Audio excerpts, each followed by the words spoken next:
the first thing you notice isn't the struggle, it's life. Car horns echo through crowded streets as colorful tap-taps roll past. Motorcycles weave through traffic. Music pours from open windows, and children laugh while chasing footballs. Port-au-Prince pulses with energy, color, and creativity. Beyond the headlines of earthquakes, poverty, and unrest lies the beating heart of Haiti, a nation born from one of history's greatest struggles for freedom. This is the home of the world's first free Black republic, where resilience lives in its people, art, music, and culture. Haiti is more than survival. It is strength, hope, and an unbreakable spirit that continues to inspire the world.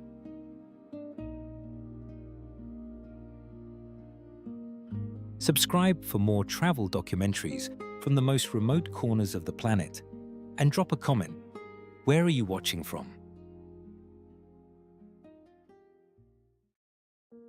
Haiti occupies the western third of the island of Hispaniola, which it shares with the Dominican Republic. Covering 27,750 square kilometers, it is a relatively small nation. But its landscape is anything but simple. About 75% of the country is mountainous.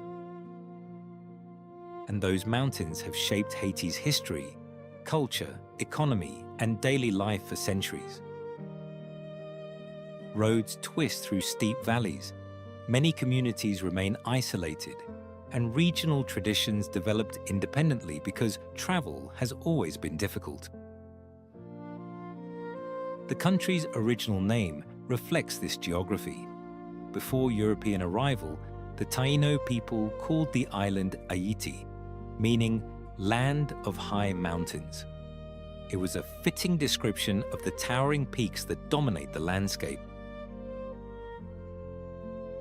These mountains later became places of refuge for the last surviving Taino communities and for escaped enslaved Africans, known as the Maroons, who established free settlements beyond the reach of colonial authorities.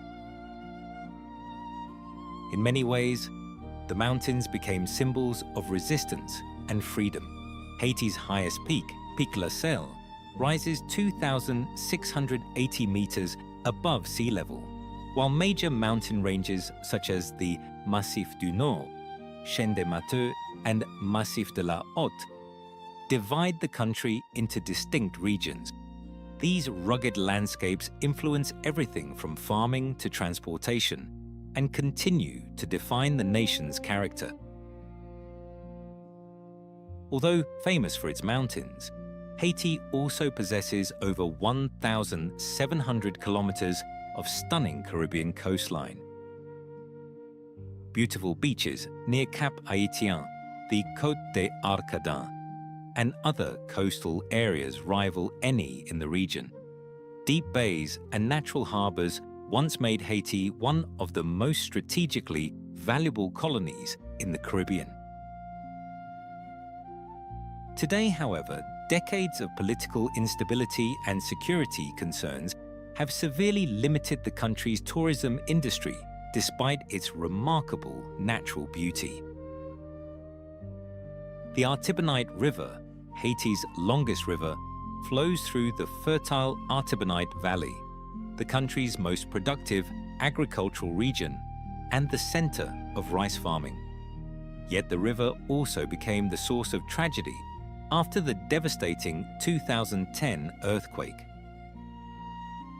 when a cholera outbreak was traced to untreated sewage from a United Nations peacekeeping base.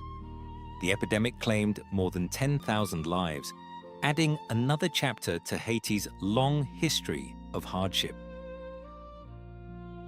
Haiti also sits along the boundary between the Caribbean and North American tectonic plates, making earthquakes an unavoidable part of its geography.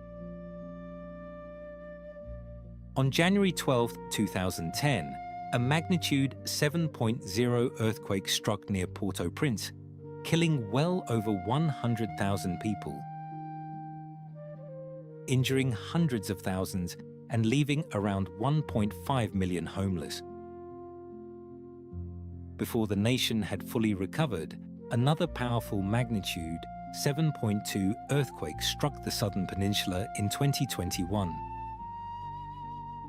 causing thousands more casualties and widespread destruction. Environmental challenges have further complicated Haiti's future. Once covered by dense tropical forests, the country has lost nearly all of its original tree cover. Widespread deforestation has increased erosion, flooding, and landslides while reducing the fertility of farmland. Much of this loss stems from generations of poverty, as many families have depended on charcoal for cooking fuel because affordable alternatives remain limited. Despite these hardships, Haiti remains one of the Caribbean's most striking landscapes. Towering mountains, fertile valleys, turquoise coastlines, and rich biodiversity continue to define the nation. Its geography tells a story of extraordinary natural beauty intertwined with resilience, reminding the world that Haiti's greatest strength has always been the people who have learned to thrive among its mountains.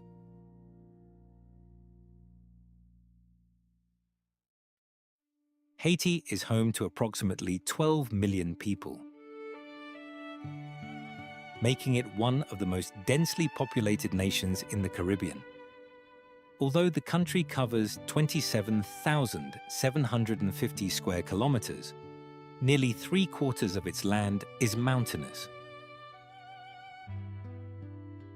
As a result, millions of people live within narrow valleys, coastal plains, and crowded urban centers where space is limited, but communities remain vibrant and full of life.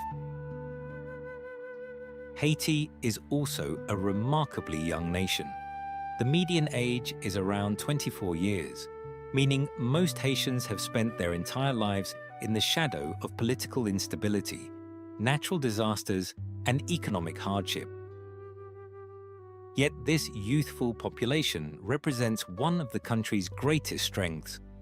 Across cities and villages, young Haitians continue to study, build businesses, create music, produce art, and dream of a better future despite the obstacles before them. Around 95% of Haitians are descendants of enslaved Africans brought to the French colony of Saint-Domingue during the colonial era. Their ancestors came primarily from the Fon, Rua, Yoruba, and Congo peoples of West and Central Africa, carrying with them traditions, languages, music, spiritual beliefs, and customs that would eventually blend into a uniquely Haitian culture. The remaining population includes people of mixed ancestry, along with smaller communities of Syrian Lebanese descent and other immigrant families who have become part of Haiti's commercial and cultural life. What makes Haiti truly remarkable is not simply its ancestry, but the identity forged from it. Haiti is the only nation in history founded by a successful revolution of enslaved people. That victory created more than an independent country. It created a deep sense of national pride. To Haitians, freedom is not merely a historical event. It is part of who they are. Like many societies shaped by colonialism, Haiti has long struggled with social and economic inequality. Divisions based on wealth, education, and skin color have influenced politics and opportunity since independence. These challenges remain a part of the country's story, but they do not define the character of its people. Visitors often notice something else first: warmth. Haitians are known for their hospitality, resilience, and remarkable ability to find joy even in difficult circumstances. Music fills neighborhoods, conversations spill into the streets, and humor often becomes a way of overcoming hardship. Creativity is woven into everyday life, from colorful artwork and poetry to dance, storytelling, and vibrant festivals. The Haitian spirit extends far beyond the country's borders. Between 1.5 and 4 million Haitians live abroad, forming one of the world's most influential diasporas relative to the size of their homeland. Large communities have flourished in the United States, Canada, France, the Dominican Republic, the Bahamas, and Brazil. Many remain deeply connected to Haiti, sending billions of dollars home each year to support relatives, fund education, build homes, and sustain local businesses. These remittances account for roughly 1/3 of Haiti's economy, making the diaspora an essential lifeline. But the Haitian diaspora offers far more than financial support. Wherever Haitians settle, they carry their language, traditions, cuisine, music, and history with them. Whether in Port-au-Prince, Miami, Montreal, Paris, or New York, one thing remains constant: an enduring pride in being Haitian. To understand Haiti is to understand its people. They are descendants of survivors, revolutionaries, artists, builders, and dreamers. Through centuries of unimaginable hardship, they have refused to surrender their identity. And perhaps that is Haiti's greatest strength, not its mountains or its history, but the resilience and determination of the people who continue to shape its future every single day.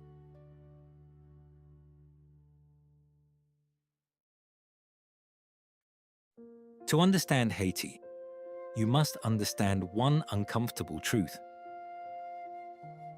Haiti did not become poor by accident. Its history is not simply one of natural disasters or political instability. It is also a history of exploitation, punishment, and repeated foreign intervention.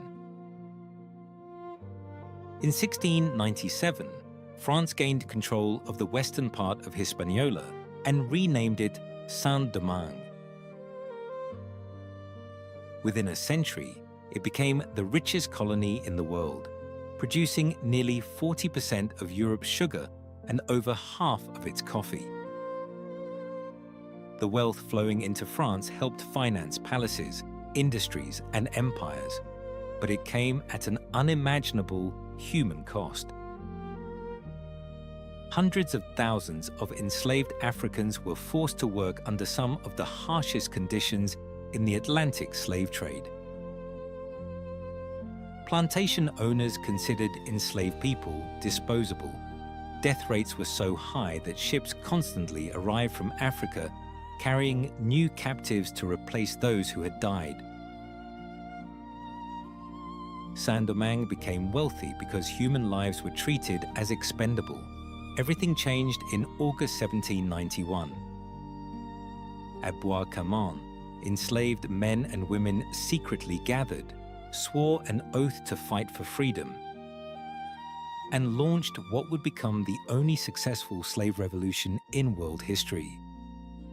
After 13 years of brutal warfare, remarkable leaders such as Toussaint Louverture, Jean-Jacques Dessalines, Henri Christophe, and Alexandre Pétion defeated the armies of France, Spain, and Britain. On January 1st, 1804, Haiti declared its independence, becoming the world's first free black republic and the first nation created by formerly enslaved people. It was a victory that reshaped world history, but instead of celebration, Haiti faced punishment. Slave-owning nations feared Haiti's example. If enslaved people could defeat one of Europe's greatest empires, others might follow. the United States refused to recognize Haiti until 1862. France recognized Haitian independence only after demanding an enormous indemnity in 1825. Backed by warships, France forced Haiti to pay 150 million gold francs to compensate former slave owners for the loss of what they called their property. To make the payments, Haiti borrowed heavily from French banks, creating a debt that was not fully repaid until 1947. For more than a century, enormous portions of Haiti's wealth flowed back to the nation that had once enslaved its people. Foreign intervention continued. From 1915 to 1934, the United States occupied Haiti, controlling its finances, rewriting its constitution, and expanding foreign influence. Although roads and infrastructure were built, many Haitians viewed the occupation as another assault on their sovereignty. The second half of the 20th century brought dictatorship. François Papa Doc Duvalier and later his son Jean-Claude Baby Doc ruled through fear, using the notorious Tonton Macoute to silence opponents. Tens of thousands were killed, imprisoned, or forced into exile, while corruption weakened the country's institutions for generations. Then came disaster after disaster. The devastating 2010 earthquake killed well over 100,000 people and destroyed much of Port-au-Prince. Billions of dollars in international aid were pledged, yet much of the reconstruction fell short of expectations. A cholera epidemic introduced by UN peacekeepers claimed over 10,000 lives. In 2021, another major earthquake struck the south, followed months later by the assassination of President Jovenel Moïse, plunging the country into even deeper political turmoil as armed gangs expanded their control. Yet Haiti's story is not only one of suffering, it is also a story of endurance. Few nations have survived centuries of slavery, crushing debt, occupation, dictatorship, natural disasters, epidemics, and political violence while continuing to preserve their identity, culture, and hope. The wound is real, and its scars remain visible today. But so does the determination of the Haitian people. Despite everything history has placed upon them, Haiti continues to stand, a nation whose greatest strength has never been its government or its economy, but the resilience of its people.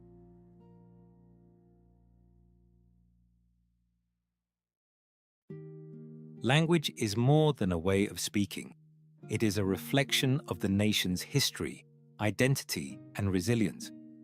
Haiti has two official languages, Haitian Creole, Creole Haitian, and French. But they serve very different roles in society. Creole is the language of everyday life. It is spoken by virtually every Haitian, making it the most widely spoken French-based Creole language in the world. You will hear it in homes, marketplaces, schools, churches, music, and conversations on the streets of Port-au-Prince. It is the language in which children first learn to speak, grandparents tell stories, and communities preserve their traditions. Contrary to a common misconception, Haitian Creole is not broken or simplified French. It is a fully developed language with its own grammar, pronunciation, and sentence structure. While much of its vocabulary comes from French, its foundations were shaped by the languages of enslaved Africans, especially Fon, Yewe, Yoruba, and Congo. The result is a unique language born from hardship, cultural exchange, and survival. French, meanwhile, remains the language of government, law, diplomacy, and much of higher education.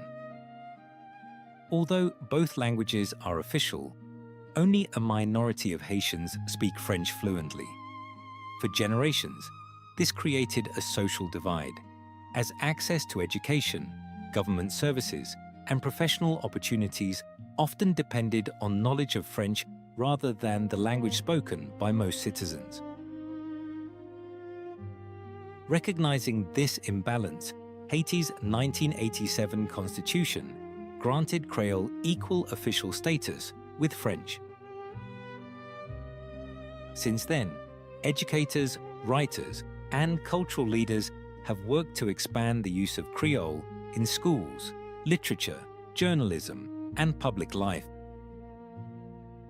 Today, Creole continues to grow as a powerful symbol of national identity, especially among Haitians living abroad. One of the richest parts of Haitian culture is its collection of proverbs, or proverbs. These short sayings carry generations of wisdom and reflect the experiences of a people who have endured slavery, revolution, hardship, and hope. One famous proverb says, "Derrière mon, gen mon." Behind mountains, there are mountains. It reminds people that every challenge is often followed by another, but life must continue. Another "Piti piti oiseau fait niche lit" means little by little the bird builds its nest. Teaching the value of patience and steady progress. Perhaps the most powerful is Tout monde se maun. Every person is a person. A simple but profound reminder of human dignity in a nation founded by people who fought to prove exactly that.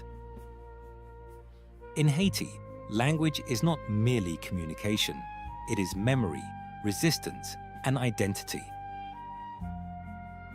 Every conversation in Creole carries echoes of the country's remarkable journey, reminding the world that Haiti's greatest stories are told in the voices of its own people.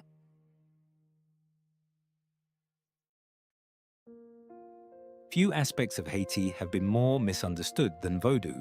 For generations, Hollywood films, colonial writers, and sensational headlines have portrayed it as dark magic, curses, or voodoo superstition. These images have little to do with the religion practiced by millions of Haitians. In reality, Haitian voodoo is a deeply spiritual faith, rich in history, philosophy, music, and community, that has shaped the nation's identity for centuries. Vodou emerged during the colonial era when enslaved Africans from the kingdoms of Dahomey, the Yoruba lands, and the Congo region were brought to Saint-Domingue. Although French authorities forced them to convert to Catholicism, they refused to abandon their ancestral beliefs. Instead, they blended African spiritual traditions with Catholic symbols, preserving their faith in secret. Catholic saints became symbols through which African spirits could continue to be honored. This was not religious confusion. It was an act of cultural survival. At the heart of Vodou is Bondy, the supreme creator, whose name comes from the French bon Dieu, meaning good God. Bondy is believed to be too great and distant to interact directly with humanity. Instead, practitioners seek guidance through the Eloi, powerful spirits who represent different aspects of life, nature, and human experience. Each Eloi has its own personality, symbols, colors, songs, and responsibilities. Papa Legba guards the crossroads and opens the path between the human and spiritual worlds. Ogu represents strength, courage, iron, and warfare. Erzulie Freda embodies love, beauty, and compassion, while Baron Samedi, instantly recognizable by his black suit, top hat, and dark glasses, rules over death, cemeteries, and the transition between life and the afterlife.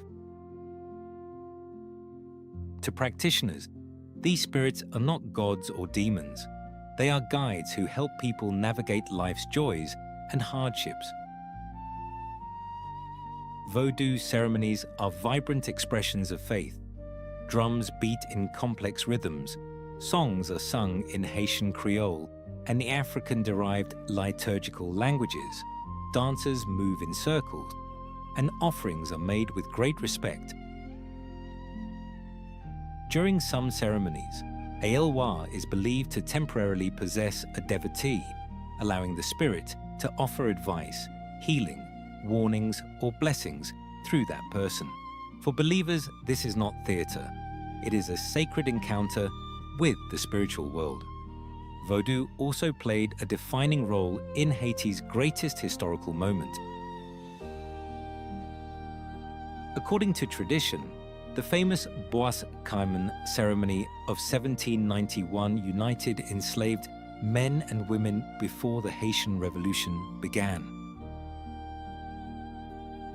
More than a political gathering, it became a spiritual declaration that freedom was not only a human right, but a sacred obligation.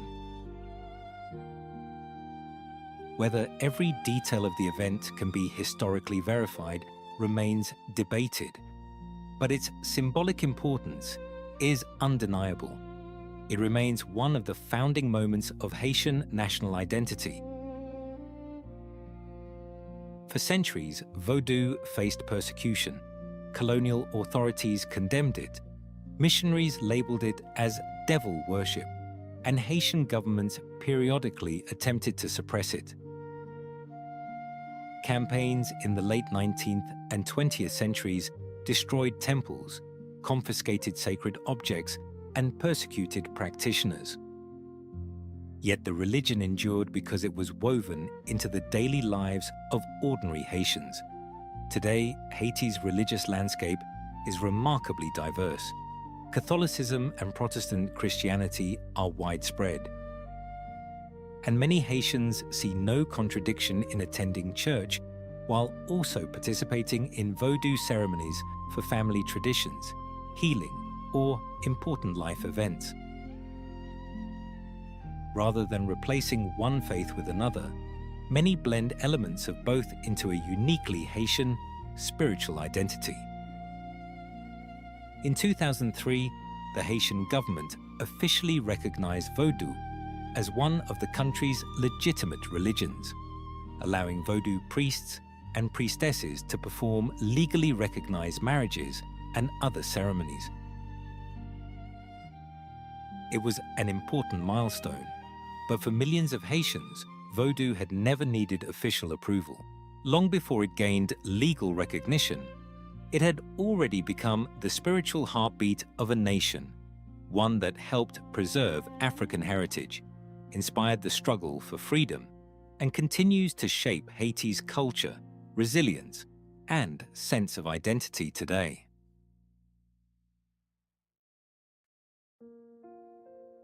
Haiti is often described as the poorest country in the Western Hemisphere.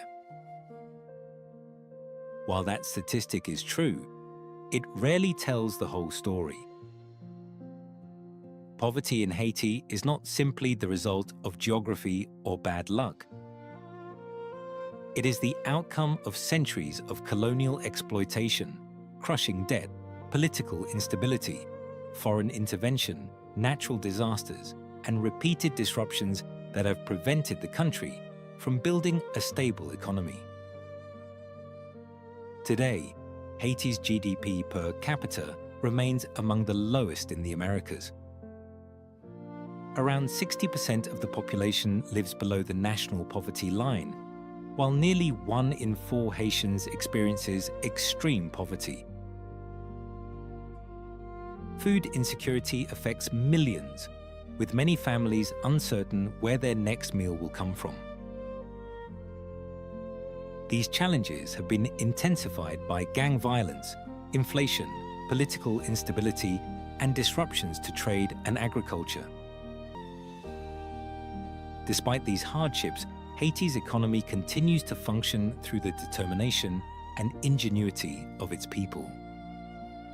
3 sectors form its foundation: agriculture, manufacturing, and remittances sent home by Haitians living abroad.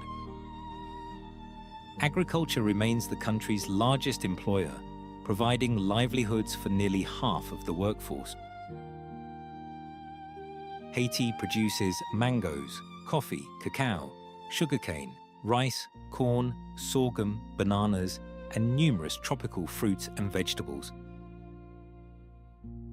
Haitian mangoes, especially the famous Madame Francis variety, are prized in international markets for their distinctive flavor. The fertile Artibonite Valley serves as the nation's agricultural heartland and has long been Haiti's most important rice-producing region. However, local farming has faced enormous challenges. During economic reforms in the 1980s and 1990s, Haiti reduced tariffs on imported food, allowing heavily subsidized foreign rice, particularly from the United States, to enter the market at lower prices than locally grown rice. Many Haitian farmers struggled to compete. And a country once largely self-sufficient in rice became increasingly dependent on imports. Manufacturing, particularly the garment industry, provides tens of thousands of formal jobs, especially for women. Industrial parks and factories produce clothing for international brands, making apparel one of Haiti's largest export industries. Yet wages remain among the lowest in the region. And debates over fair pay continue as workers seek better living conditions while companies face pressure to remain globally competitive. Beyond official statistics lies Haiti's true economic engine, the informal economy. Street vendors, artisans, motorcycle taxi drivers, mechanics, fishermen, and countless small entrepreneurs keep daily life moving. Across cities and villages, markets buzz with activity as families buy, sell, repair, transport, and trade goods outside the formal banking and business system. For millions of Haitians, this is not a secondary economy. It is the economy. Among its most remarkable figures are the Madame Sarah, women traders who travel across the country purchasing agricultural products directly from farmers and transporting them to urban markets. Often working with limited resources, they navigate difficult roads, changing market prices, and security risks to ensure food reaches communities nationwide. Their extensive networks make them one of the most important links between rural producers and urban consumers. Recent years have placed even greater strain on Haiti's economy. Armed groups have disrupted transportation routes, affected the operations of Port-au-Prince's main port, and interrupted the movement of fuel, food, and essential goods. Businesses have closed or relocated. Investment has slowed, and many families face rising living costs. Yet Haiti's economic potential remains significant.